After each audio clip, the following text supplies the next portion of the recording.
Hey, what's going on? My name's Jeff Carpenter with Ready Light Media, and welcome to episode 1 of Outside the Softbox. In this episode, I'm going to show you how I created this background with just a few random things you might have laying around your house.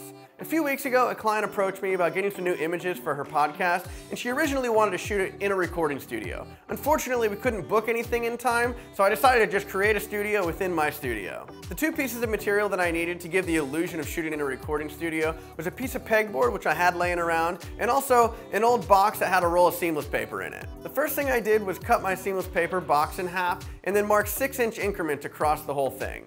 With the spaces marked, I cut about a 1/2-inch slit every 6 inches, and this was going to be what looked like the channel levels on the actual console. To start building my scene, I clamped my pegboard with a couple C-stands about 3 to 4 feet off the ground. I made sure to clamp on the part closest to the back wall to let gravity kind of push the board a little bit down to give it more of that realistic look.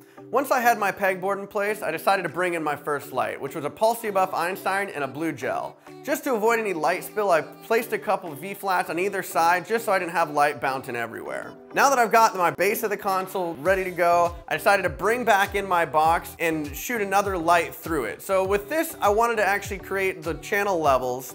So I took another Pulse Buff Einstein and a snoot and kind of stuck it in the box with a red gel, which really gave me a realistic feel. Once I got the background looking how I wanted, I decided to start bringing in my other lights. For my key light, I had a Pulse Buff Digi-B with a 35-inch octabox, and my rim light had another Digi-B and a gridded strip box.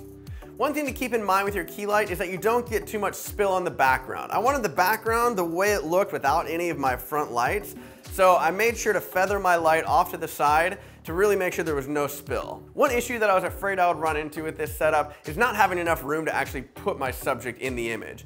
To get my background the way I wanted it, I was at almost 200 millimeters on my Tamron 70-200 2.8 lens, and I was afraid that I wouldn't have enough room in my garage studio to actually put them in the frame and get the subject to look right.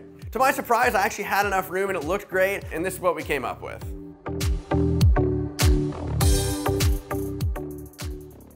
I hope you enjoyed this video, and if you want to see more videos like this, be sure to subscribe and follow Ready Light Media. I'll see you on the next one.